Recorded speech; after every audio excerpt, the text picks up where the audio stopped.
दर्शक बंधु ट्रावेल ओडिशार आज अध्याय को स्वागत करुच्ची सुशांत पट्टनायक। आज अध्याय देखा ऐतिहासिक दुर्ग आठगड़ पाटणा गंजाम जिले में अवस्थित आठगड़ पाटणा जहाँ गंगवंशर राजत्वर गाथा बहत कर अष्टदुर्ग एवं जार भग्नावशेष वर्तमान देखा मिलूँ से विषय अधिक आलोचना करने आज कार्यक्रम। हजार हजार वर्षर पुरातन सहर कविसूच्य नगर ऐतिह्य ग्राम आठगड़ पाटणा अष्टदुर्ग एक प्रमुख पर्यटन स्थली। सहर ठारू 5 किलोमीटर दूर में अवस्थित यही गाँ केवल इतिहास नुहे जगन्नाथ संस्कृति और गाथार यह स्थान में गारिमा लिपिबद्ध हो रही। जगन्नाथ संस्कृति और परंपरा एठारे देखा मिले। मध्ययुगीय कला और संस्कृति संपूर्ण ऐतिह्य ग्राम हेउची गंजाम जिला आठगड़ पाटणा।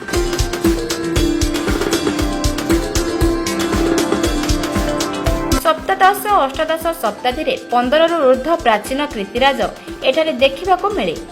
16 शताब्दी में कलापहाड़ आक्रमण समय जगन्नाथ सुरक्षा एवं गजपति महाराज को शरण देइथिबारु एही स्थानर नाम शरण श्रीक्षेत्र। आठगड़ राजा मधुसूदन जगदेव तत्कालीन राजा गजपति रामचंद्र देव तांकर सपरिवार को आक्रमण ठारू उद्धार करबा पई सहयोग करथिले।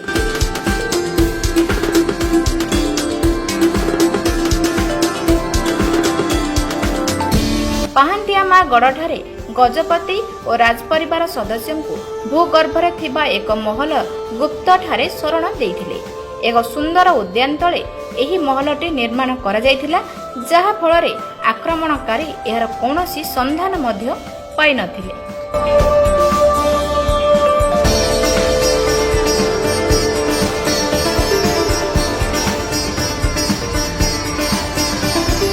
गड़जात राज्य थिबारु एहाकु अष्टदुर्ग बा आठगड़ कुहाଯାଏ।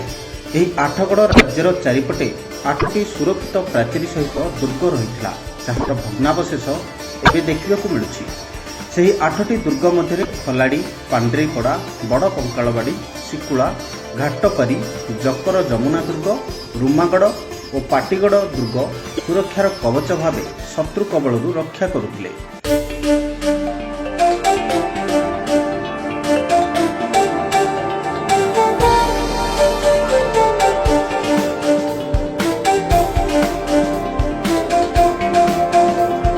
एबे मध्य आठगड़ पाटणा निकटस्थ नागरी पहाड़रू तेलुगु और ओडिया मिश्रित 657टी अक्षर थिबा शिलालिपिर संधान करा जायछि।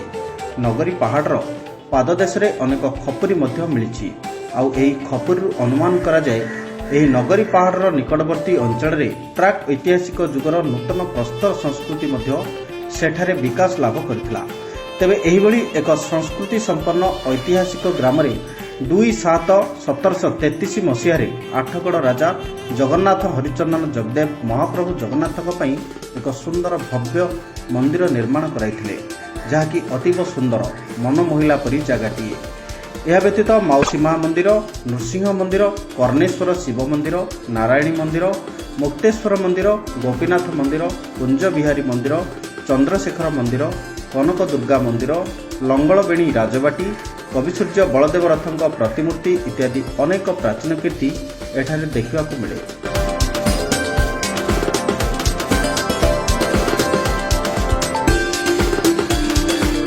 कवि बलदेव रथों जन्मस्थान और जदुबणी महापात्र लीला खेला भाव में रही यार इतिहास। एही माटी कविसूर्य बलदेव रथों अजा त्रिपुरारी ओता एठारे निजर तंत्र साधना करी मां बनदेवी को संतुष्ट करिबारे सक्षम होइथिले। उत्कल घंट जदुबणी महापात्र 1781 ख्रीष्टाब्द रे एही भूमि रे जन्मग्रहण करथिले।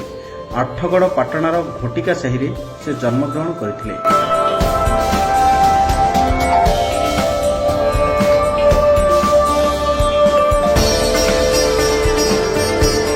सेहिभଳି बलदेव रथ 1789 रे अजा त्रिपुरारी और तांको घरे जन्मग्रहण करथिले। जो समय असाधारण ज्ञान, पांडित्य, कवि प्रतिभा फल कवि सम्राट उपेन्द्र भंज रीति जुगे प्रतिष्ठित कवि भाव उभा होइथिले। आठगड़ पाटणार आउ एक विशेषता हेउछि एठाकार 3 दिगरु सुरक्षा देउथबा नदीरु अनेक नदी प्रवाहित हेउछि। ଯାହା ଫଳରେ ଅଞ୍ଚଳର ଜନସାଧାରଣ ନିଜ ଚାଷ ଜମି ପାଇଁ ଜଳସେଚନ କରୁଛନ୍ତି।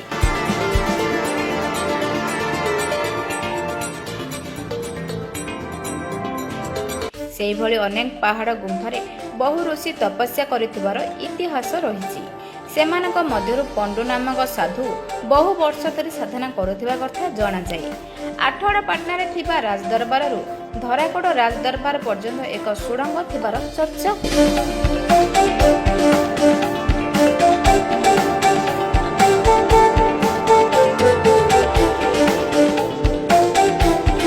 ଆପଣଙ୍କ ପରିଚୟ? ଧରଣୀଧର ବେହେରା, ଗ୍ରାମ ଆଠଗଡ଼ପାଟଣା। ଆଠଗଡ଼ ଇତିହାସ ଉପରେ କିଛି ଆଲୋଚନା ଚାଲିଛି। ଆଚ୍ଛା, ଆପଣ ଆଠଗଡ଼ ଇତିହାସ ରଚନା କରିଛନ୍ତି ଏବଂ ଆପଣଙ୍କୁ ମୋର ପ୍ରଶ୍ନ ରହିବ, ଏହା ଏ ଯେଉଁ ରାଜଦୁର୍ଗ ରହିଛି ଆଠଗଡ଼ ରାଜାଙ୍କର, ଏହା କେତେ ବର୍ଷ ତଳର? ଇତିହାସର କରାଳ ଗତିରେ ବିଲୀନ ହେବାକୁ ଯାଉଛି ଆଠଗଡ଼ ରାଜ୍ୟ ଥିଲା, ରାଜା ବି ଥିଲେ ରାଜଭକ୍ତ ପ୍ରଜାଗଣ।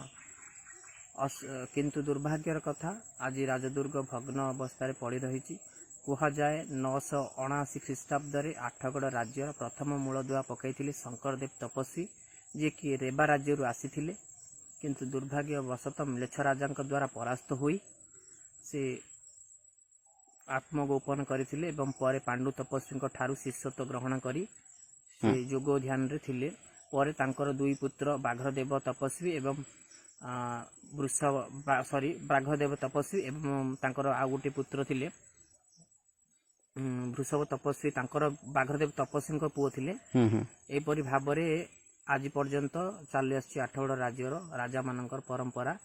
ବହୁତ ଏଇଠି କୁହାଯାଏ ଯେ ପୁରୀରୁ ରାଜ ଉଆସ ଯୋଉ ଅଛି ତଳେ ବର୍ତ୍ତମାନ ଅଣ୍ଡରଗ୍ରାଉଣ୍ଡ ଦେଖିବାକୁ ମିଳୁଛି, ସେ ଭିତରେ କଣ ରିସର୍ଚ୍ଚ ହୋଇଛି ଆପଣଙ୍କର?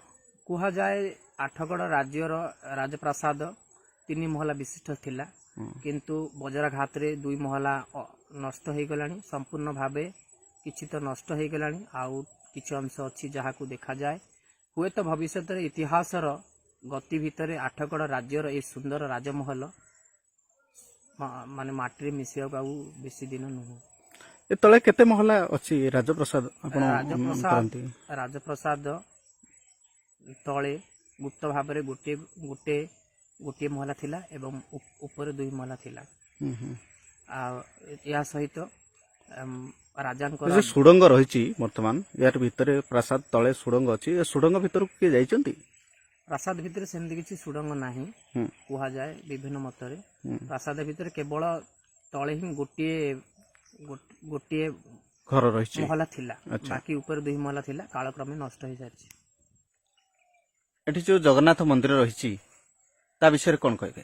ଦେଖନ୍ତୁ, ଆଠଗଡ଼ ପାଟଣାର ଅନ୍ୟତମ ଐତିହ୍ୟ କୀର୍ତ୍ତିରାଜି ହେଉଛି ଜଗନ୍ନାଥ ମନ୍ଦିର, ଯାହାକୁ ରଘୁନାଥ ହରିଚନ୍ଦନ ଜଗଦେବ ନିର୍ମାଣ କରିଥିଲେ, ବା ତାଙ୍କର ଅନ୍ୟ ନାମ ଥିଲା ଅନନ୍ତ ହରିଚନ୍ଦନ ଜଗଦେବ ବୋଲି କୁହାଯାଉଥିଲା। ସେ ରଘୁନାଥ ହରିଚନ୍ଦନ ଜଗଦେବ ଯିଏକି ଜଣେ ରାଜା ଥିଲେ, ଯାହାଙ୍କର ରାଜତ୍ୱ ସମୟରେ ଆଠଗଡ଼ ମାଟିରେ ବହୁତ କିଛି ଐତିହ୍ୟ କାର୍ଯ୍ୟକ୍ରମ ହେଇଥିଲା। ଆପଣ ଦେଖନ୍ତୁ, ଜଗନ୍ନାଥ ମନ୍ଦିର ଦେଖନ୍ତୁ, କନକ ଦୁର୍ଗା ମନ୍ଦିର ଦେଖନ୍ତୁ, ଆପଣଙ୍କର ନାଗେଶ୍ୱର ବୋରେଇ ଦେଖନ୍ତୁ, ଆପଣଙ୍କର କେତକୀ ବୋରେଇ ଦେଖନ୍ତୁ, ଯାହା କିଛି ଐତିହ୍ୟ ଜିନିଷ ଦେଖୁଛନ୍ତି ସେଗୁଡ଼ା ସବୁ ରଘୁନାଥ ହରିଚନ୍ଦନ ଜଗଦେବଙ୍କର ଅମଳରେ ହିଁ ହେଇଥିଲା। କିନ୍ତୁ ଜଗନ୍ନାଥ ମନ୍ଦିରକୁ ପୁନର୍ଭାବରେ ସ୍ଥାପନ କରିବା ପାଇଁ ତାଙ୍କର ପୁତ୍ର ଜଗନ୍ନାଥ ହରିଚନ୍ଦନ ଜଗଦେବ, ବା ଯାହାକୁ କୁହାଯାଉଥିଲା ଜଗନ୍ନାଥ ଜଗତ ବଲ୍ଲଭ, ସେ ତାଙ୍କର ବାପା ଅନନ୍ତ ହରିଚନ୍ଦନ ଜଗଦେବଙ୍କ ନାମରେ ଜଗନ୍ନାଥଙ୍କ ମନ୍ଦିରକୁ ଉତ୍ସର୍ଗୀକୃତ କରିଥିଲେ। ବର୍ତ୍ତମାନ ମନ୍ଦିରରେ ତାହା ଥିଲା ରଘୁନାଥ ହରିଚନ୍ଦନ ଜଗଦେବ ଥିଲା 1212ରୁ 1217 ବୋଧେ 12 ଖ୍ରୀଷ୍ଟାବ୍ଦରୁ 1732 ଖ୍ରୀଷ୍ଟାବ୍ଦ ପର୍ଯ୍ୟନ୍ତ ରଘୁନାଥ ହରିଚନ୍ଦନ ଜଗଦେବଙ୍କ ରାଜତ୍ୱ ସମୟରେ ଆଠଗଡ଼ର ପ୍ରକୃତରେ ଉନ୍ନତି ହୋଇଥିଲା। ଆଚ୍ଛା, ବର୍ତ୍ତମାନ ଆଠଗଡ଼ ଯୋଉ ମନ୍ଦିର ଜଗନ୍ନାଥ ମନ୍ଦିର ରହିଛି, ଯାହାକି ପୁରୀ ମନ୍ଦିର ଭଳି ପ୍ରାୟତଃ, ତ ସେଠି ରୀତିକାନ୍ତି କିଭଳି ଚାଲୁଛି? ଦେଖନ୍ତୁ, ଶ୍ରୀମନ୍ଦିର ପୁରୀ ଏବଂ ଆଠଗଡ଼ ପାଟଣାର ଶ୍ରୀମନ୍ଦିର ଭିତରେ କୌଣସି ମଧ୍ୟ ତଫାତ ନୁହେଁ। ଦୁଇଟି ଗୁଡ଼ା ସମ୍ପୂର୍ଣ୍ଣ ଏକ ପ୍ରକାର, କିନ୍ତୁ ଟିକେ ବଡ଼ ସାନର ଫରକ ଅଛି। ପୁରୀରେ ଯେଉଁପରି ଭାବରେ ରୀତିନୀତି ହୁଏ, ଆଠଗଡ଼ ପାଟଣାର ମଧ୍ୟ ସେହିପରି ଭାବରେ ଜଗନ୍ନାଥ ମହାପ୍ରଭୁଙ୍କର ରୀତିନୀତି ଚାଲି ଆସୁଛି। ଆଗାମୀ ଅଧ୍ୟାୟରେ ଅନ୍ୟ ଏକ ପର୍ଯ୍ୟଟନ ସ୍ଥଳୀ ସହିତ ଆମେ ପୁଣି ଆସୁଛୁ, ରହୁଛୁ। नमस्कार।